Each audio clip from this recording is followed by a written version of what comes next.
You're listening to the Autism Weekly podcast. Each week we share community voices and bring light to stories that increase awareness, acceptance, equity, access, and inclusion.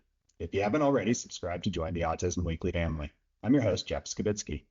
This week, we're joined by Vijay Ravindran, founder of Florio and an inspiring innovator in the world of autism technology. Vijay's journey as an autism father, combined with his impressive career at companies like Amazon and the Washington Post, led him to create groundbreaking virtual reality tools that are transforming how individuals with autism learn and grow. Today, we'll discuss how AI and VR are shaping the future of autism support. Welcome to the podcast, Vijay. Thanks for having me, Jeff. Well, one thing I'd love to be able to do is that a lot of times in our field is that we're driven by a personal story or an origin story as far as what drove the initial thought, the initial passion. Do you mind giving us a little bit of a background of what brought you into the field of technology with autism? Yeah, absolutely. As you mentioned, I've worked in tech all my career, starting as a software programmer, then as an early engineer at Amazon through the hyper growth years in the early 2000s, and then later as an executive at the Washington Post. And it was really during this time that my journey started. My son was diagnosed on the spectrum and has been through intensive interventions to help him. When he was 6 years old, he saw me experimenting with early virtual reality technology.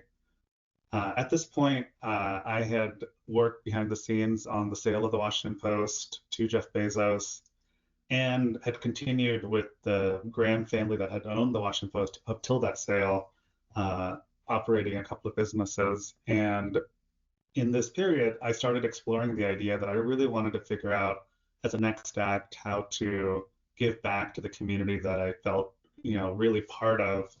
I've been in the waiting rooms, chit-chatting with other parents as our kids go through, over and over, hours and hours and hours of therapy and the frantic scramble to try to find solutions and the message boards. And so was really thinking about the space.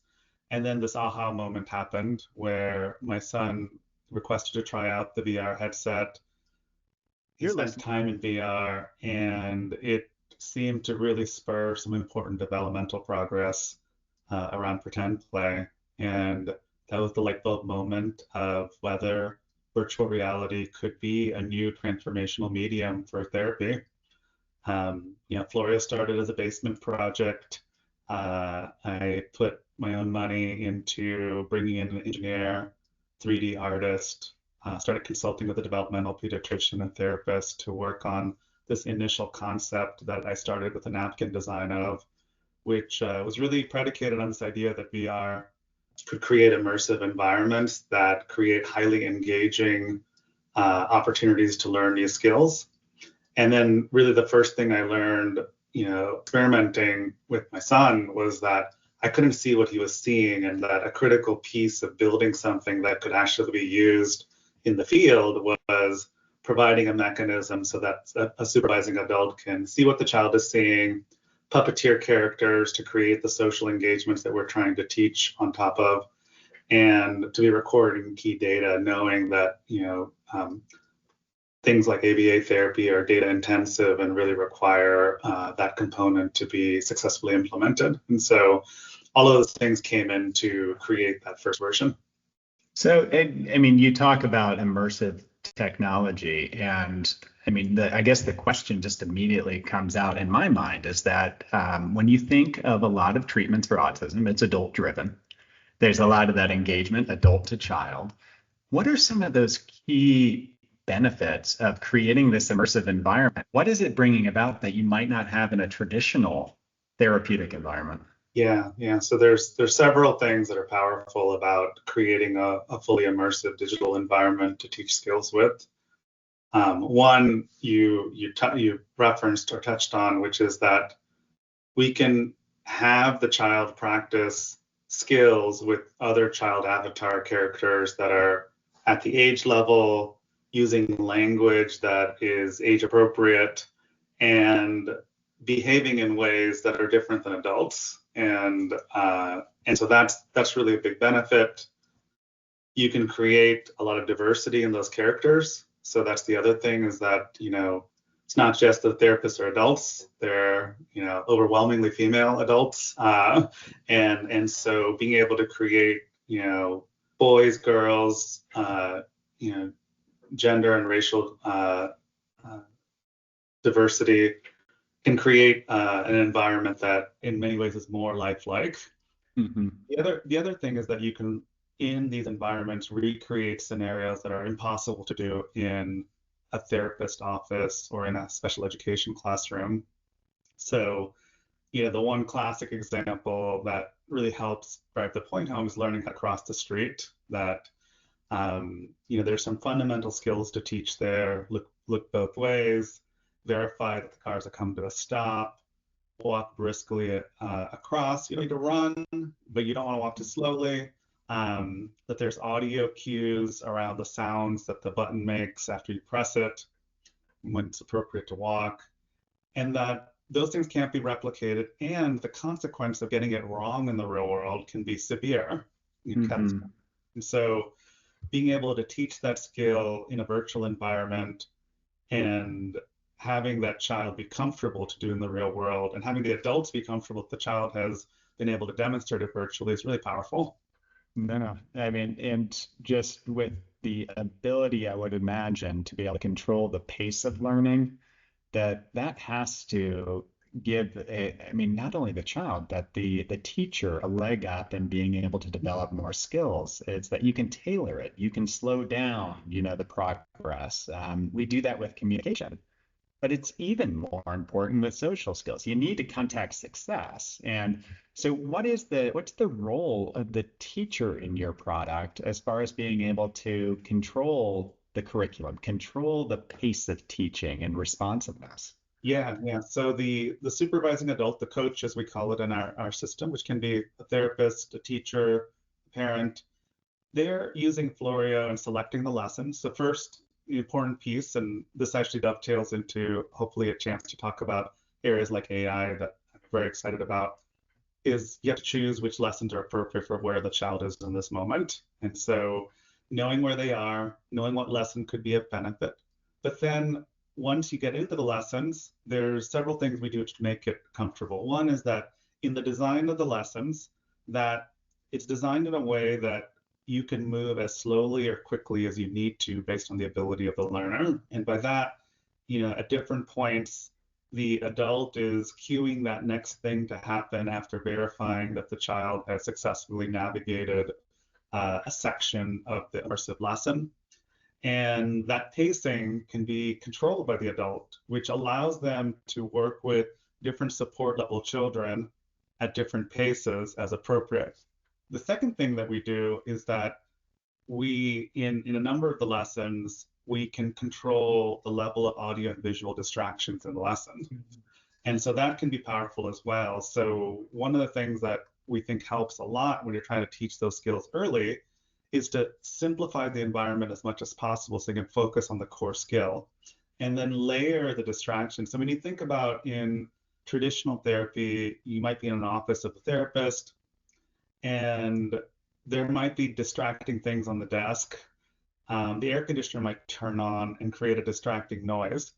The kid in the office next door might be having a meltdown, and you're hearing the meltdown while trying to teach, right? So there's all these things that happen in the real world that actually get in the way of teaching the core skill in that moment you're trying to teach. Well, in VR, you can strip that all down and start very simple. And so we use very simple animations intentionally for earlier stages of development. And then we ratchet realism as appropriate for later stages. Teaching joint attention, you can use cute animals and just focus on engagement and the animation. Teaching how to cross the street or a law enforcement encounter or TSA lines, well, they're going to use more realism because there's a lot of detail that you want to convey. Mm-hmm. And so we use that as well to control. And then the supervising adult can also tailor the feedback they're giving to the child throughout this process based on their unique understanding of what motivates and successfully works with the child. So that's the other thing that's really important about what our vision is for Florio, is that Florio is not a replacement for the therapist. It's giving the therapist superpowers, and it's recognizing the fact that the adults working with that child do have unique knowledge that technology is not in a place to replicate today. Mm-hmm.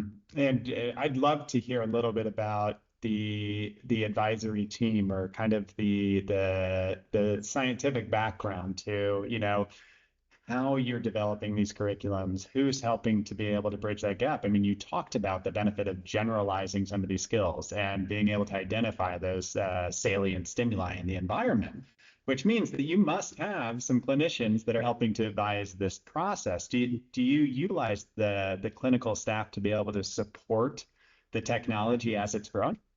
Yeah. So both internally and externally. So internally today we have multiple BCBAs, speech language pathologists on staff who are guiding the lessons, along with neurodiverse adults on staff who also are weighing in as we and participating in that building process. So we have a team internally building content who have a combination of lived experience and clinical expertise guiding that. Beyond that, and they're led by our director of therapy content, Marcia Stefanski, who's a BCBA.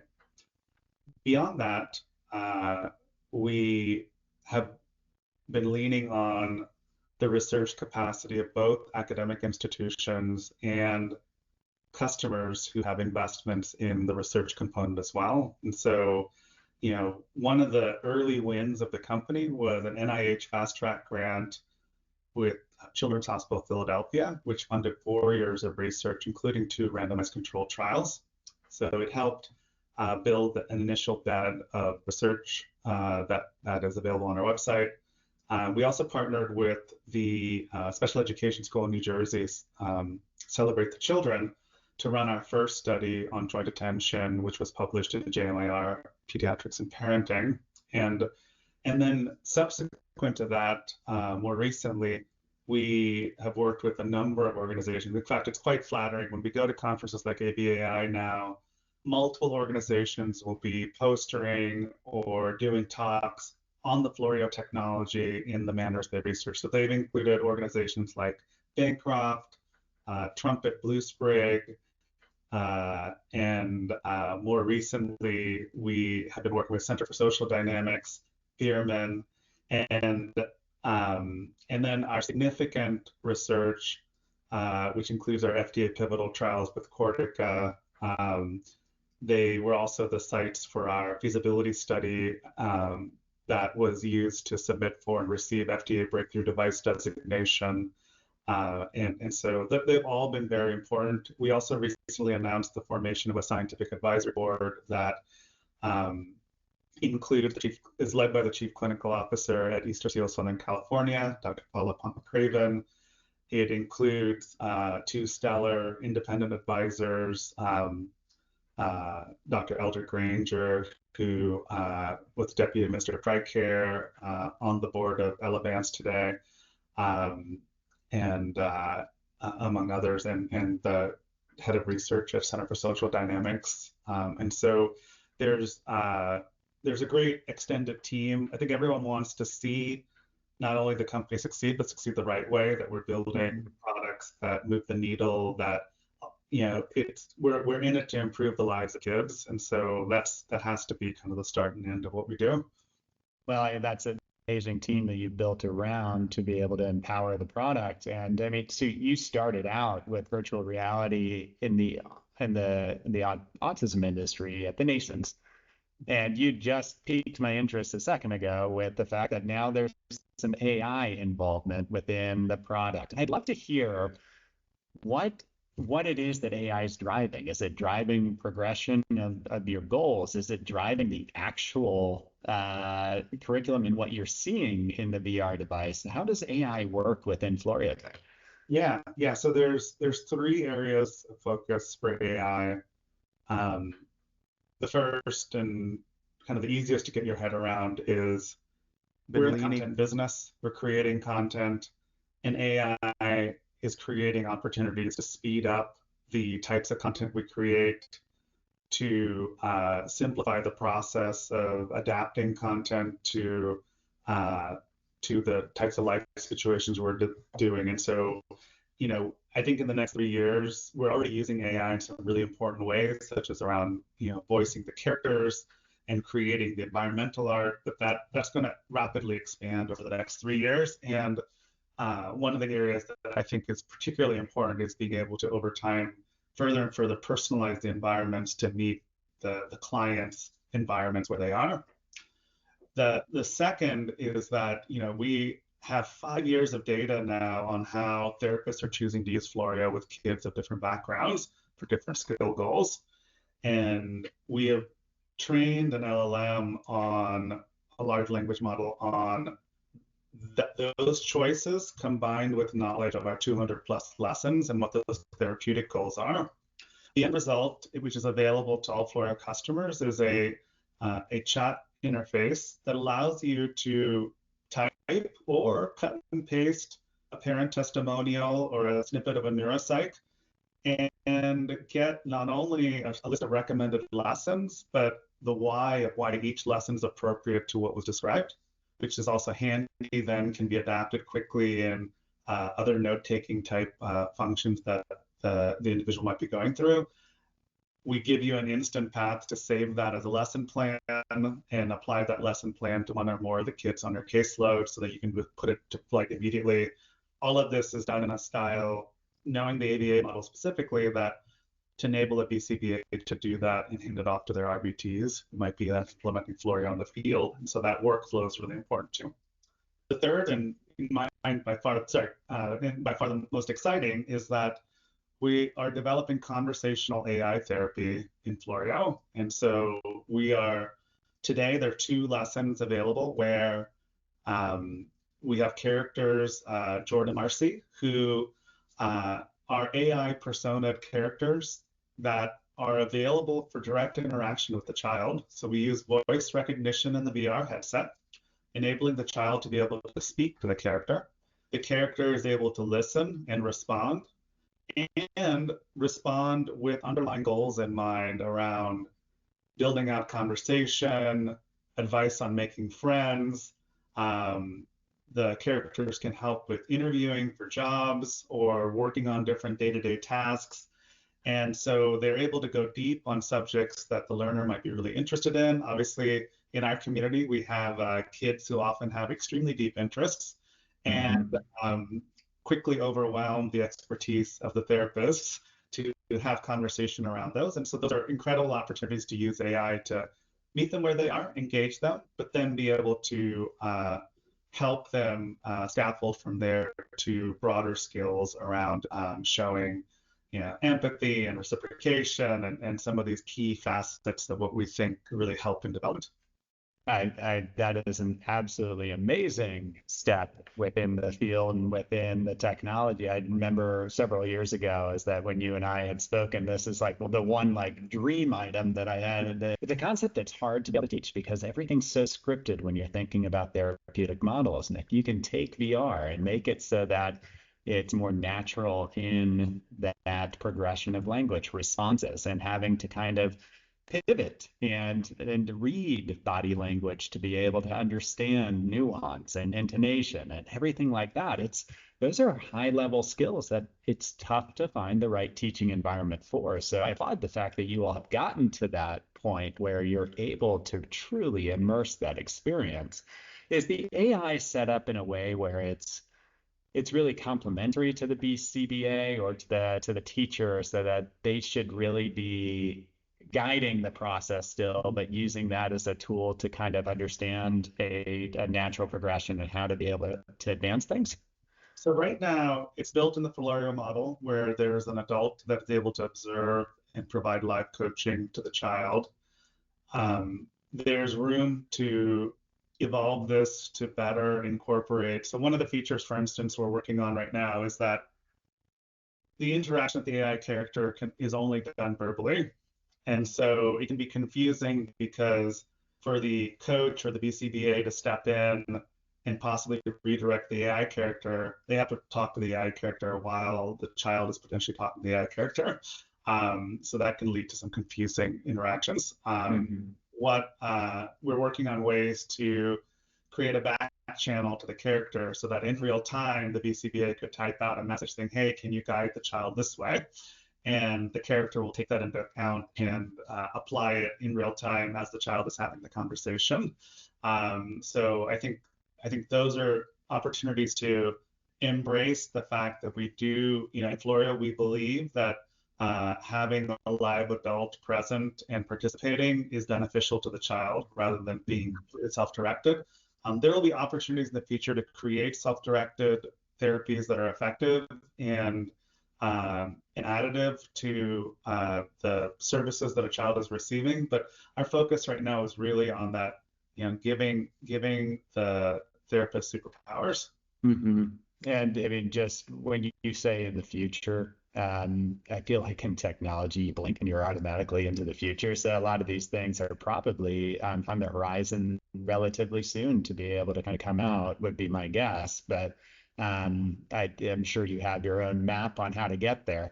But I had a question on, you said that the product brings the world of the child, and we all live in different places. I'm out in a rural area. You might be in a suburb or city. It's how do you change the material that's going in or the environment to be able to make sure that it matches what's going to be important to that child? Because crossing the street out in a rural area, of course, is so different than in a city. So how does that work? How are you able to kind of adjust to this is the real life that the child needs to learn these skills in?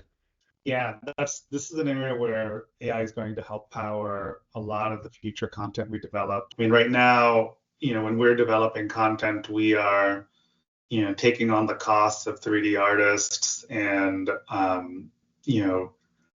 designs that, we can't do 15 of these for every gradation of urban, suburban, rural environment, and then also scale that potentially to other countries. Because Florida right now is used in, 12, 13 countries. So there's a lot of tailoring for the future that's needed to make this as effective as possible. And we think generative AI is going to create a lot of that basis to do that. And similarly, I would say that the characters that you interact with, same thing, that, if you're in a, mostly African American environment and your school is all African American, I think the best types of situational training and therapy around how to develop play skills is going to be around characters that reflect that environment, that use any cultural dialects that reflect language in that environment, and that the more we can do, the more we're helping stimulate the real world to create that practice. And that's such a huge benefit. When I started out in the field, I believe that every single piece of stimuli, every single flashcard looked the exact same, and it did not represent what's going to be natural for everybody's environments. It was hard for a child to generalize, and what you're describing and the flexibility of being able to create an immersive environment that has meaning to an individual, I think it's so powerful and so important. And going one step further, when if you look out, like say 3 years, and the technologies we have in our hands today, we're not that far off that you could replicate and create avatar versions of a family, avatar versions of friends, incorporate those into the therapy so that they're incorporated in, so that if you're trying to learn certain, home-based skills, that your family members are represented, your house is represented in the layout, your school is represented, that you're learning these skills in the context of that environment. We're not that far off. I think the technology will be ahead of the types of research and validation needed, and obviously plugging in new technology into our healthcare system and ensuring that the mechanisms for how the healthcare system works, including reimbursement, end up being important. Yeah, well, let's talk about that a little bit, just because what you're describing sounds like it's going to be beneficial for I mean, it's a clinical ABA program all the way to parent support, all the way to an education system. But the barrier historically has been, how do you get this paid for? Like everybody might want to use it, but you got to figure out that mechanism. What's that look like now? Yeah, there's been some really good progress on a couple of fronts. So the first area that we've made progress is around Medicaid waivers. That Florio today is covered in a half dozen states, including Wisconsin and Tennessee, through the waiver program.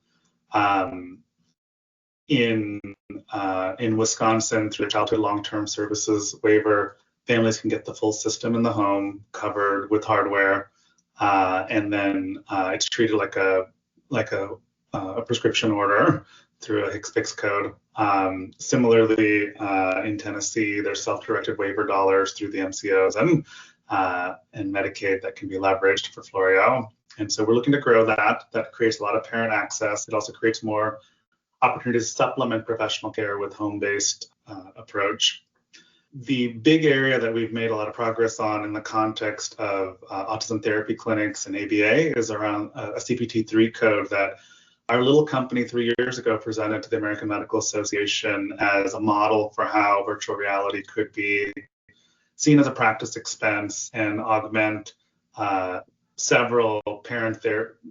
Don't want to confuse the word parent here, but essentially with therapy codes commonly used for mental, behavioral, speech, OT therapy. So, so for instance, ABA therapy clinics commonly use the 97153 code for RBT hours, and we created a new code that can travel as a second line item on the bill to allow the clinic to say, this is my practice expense per session for using VR to augment the therapy.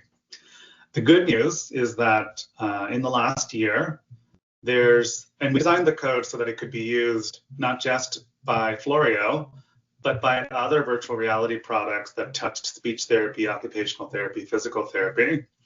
And what's really exciting is that the therapy codes now are being more and more authorized by payers. So, something that we're going to be raising awareness of over the next few months is that in the last year, a number of payers have added this code to the fee schedule. And unbeknownst to, I think, most ABA clinics, they already have authorization from some major payers on the code at quite usable rates for what their purposes would be. And so we've been collecting this data. The data is now public through the price transparency actions that have happened over the last couple of years, where provider payer contracts are published and accessible so that for any given CPT code what rate a particular payer is paying a particular provider. So that transparency data has allowed us to take a look at the specific CPT code, which is 0770T, and be able to see that there are thousands of healthcare providers that have authorization on their fee schedule for the code, that we know what the rates are, which states they're in, and that we can see that a lot of the traction that has pushed the code into more general acceptance has happened, I think, thanks to areas outside of autism around stroke rehabilitation and audiology, that there have been innovations there that have helped move the whole technology forward in a way that's going to be beneficial for the autism clinic world. Well, we'll definitely have to share that code within this podcast so that people can have that as a reference to go double check and look at their own fee schedules. But one of the things that I've noticed is that a lot of the technologies, a lot of the treatments and care models that exist for the autistic community are beneficial beyond the care for autism. What's the benefit that you've seen, or what other diagnostic conditions or different areas of support do you see Florio Tech being able to serve right now? Yeah, so the Florio Autism VR system that's in use today is used in a number of schools and school districts. And there you can actually see, because the clientele of a special education department of a school district is far more diverse than, say, an ABA clinic from a diagnosis standpoint. That the Florio system is being used with kids with anxiety, with ADHD, with schizophrenia, with bipolar conditions, PTSD, because the scenario-based teaching style can be applied more broadly than simply looking at it in the context of the autism spectrum. And so we see the utility of the system being used more broadly. And now it's about how can this be made generally accessible and available with the appropriate amounts of research. Okay. So Vijay, one of the benefits that I see almost as a something that you don't see right in front of our faces, but is extremely powerful, is the empowerment of families. So if I were to look at a parent, and in a typical therapeutic model is that sometimes they're not as informed, they're not as engaged, they don't have as many opportunities. Have you seen or have you heard feedback from families on how Florio has given them more opportunity to be a part of the treatment and care models? We have, and I think it's a really great point. Something I experienced personally, which is that, I have the willingness and time and to want to do more, but I lack the training and tools to do that. And in many cases, I think parents get turned into glorified Uber drivers, where instead they have all this potential to be doing more. And so where we have the most hands-on experience is through the Wisconsin Medicaid waiver program, where we have families utilizing Florio, and some of the families are in difficult situations where it's impractical to get to the clinics for one reason or another. And so the feedback from these families has been, just really great, because they're able to see the child make progress firsthand as they go through these lessons. They're able to work on the lessons they care about. But I almost think above and beyond the skill teaching, the bond we're helping them build with their kids is worth even more. And so there's a lot of opportunity to activate parents in ways that are completely beneficial and additive to their relationship with professional clinics that they're working with. I don't see this as either or. I don't see it as cannibalizing. I see it as you're trying to lift a boat as high as it can go, and that all tides will help there. And so there's a lot of opportunity. We actually, in response to customer feedback from clinics, are going to be announcing an incentive program as well soon for clinics to offer subscriptions to parents who want to add to what they're doing at home. And there's tremendous opportunity at home. They can work on the weekends. They can work on it on hours that they wouldn't be able to get the services for, and so they can take it on vacations. They can apply it to summer situations that are all often non-standard and disruptive to regular therapy visitation. So I think there's a lot of opportunity there, and we have focused on skill building that gets to home situations that are important. So swimming pool safety, something we just released, really important. For older kids, putting away your groceries, where should they go? So I think one of the things I know as a parent can be a struggle is adding chores and some of the personal responsibility goals that families want their kids to take on, but can seem very daunting when they're in our situations, not wanting to add to the load, so to speak. But the pride that the child feels if they actually take those things on can be quite huge and motivating. And so being able to teach some of those skills as well, we think can be really helpful. And what's the feedback loop for a parent as well? Because it sounds like the clinician and a parent can see similar responses, can be a part of that same sort of opportunity to engage the child or to sit back and observe. Is that feedback opportunity something that's highlighted as far as? We're working on, not all that we want to have working is working yet, but where we are today is that um, the data can be shared between what's being done in the home versus what's being done in the clinic, so that the clinician can view everything. That where we want to get to is that the clinician could potentially be creating the lesson plan and assigning it as homework to the parent, so that the parent has a basis to use that.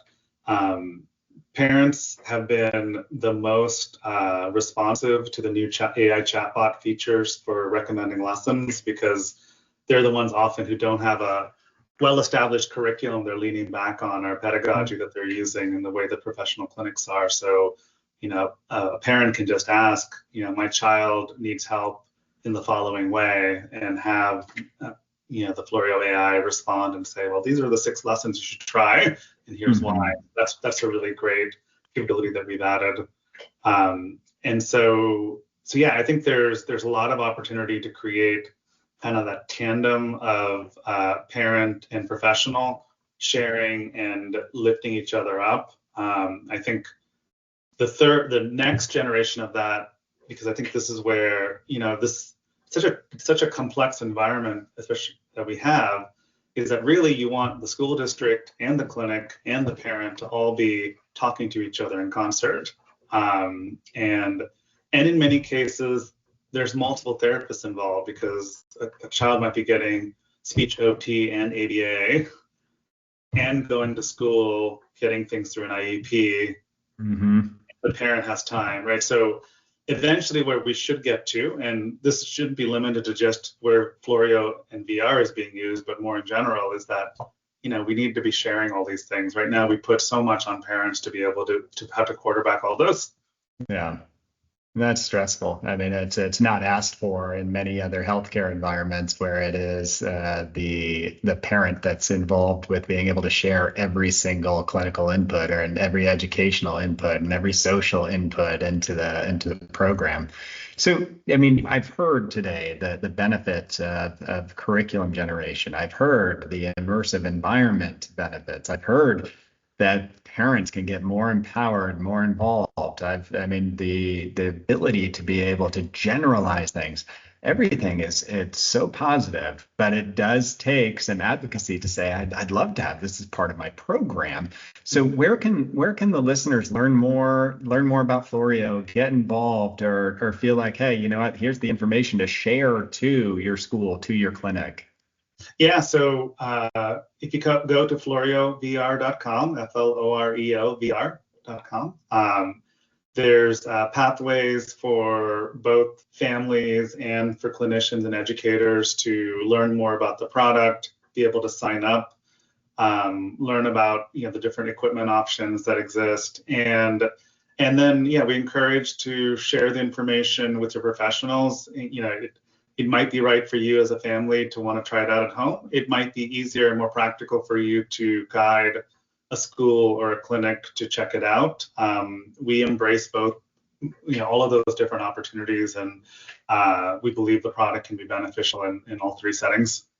Well, I appreciate you coming on today and exploring everything that Florio has to offer. And I encourage folks to try and figure out ways to make it a component of whatever care model is in place, because there's going to be a benefit for every environment. There's going to be a benefit for every teaching pedagogy that's out there to be able to incorporate it, because there's pieces of VR and AI that will enhance any sort of learning curriculum. I'd love to give you just the opportunity to just share one last time how VR and AI continue to shape the field, and give us some takeaways from that. Yeah.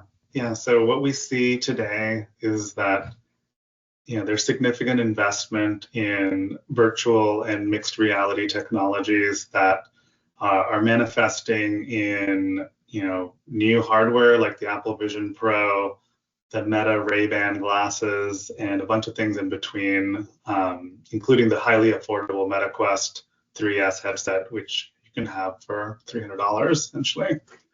Powerful technology for that kind of price. That the these mixed reality and virtual reality technologies are going to continue to get more lightweight. They're going to come down in cost. They're going to get more and more realistic in the types of animations they can deliver, and they're going to be very comfortable.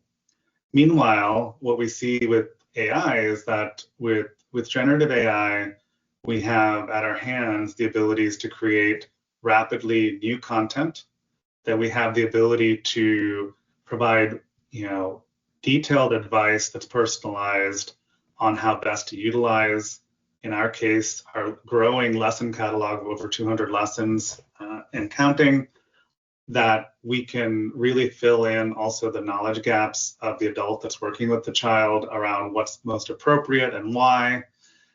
And then finally, that there's an opportunity to create a whole new class of therapy that's highly responsive, that's literally listening to the child, that's able to engage and converse with the child on the subjects that the child cares about, that's able to then apply that and actually incorporate a therapeutic growth model to those conversations so that the child grows in new skills, whether it's elongating conversation, showing social reciprocity, learning a new skill, that there's a whole new level of engagement that's around the corner.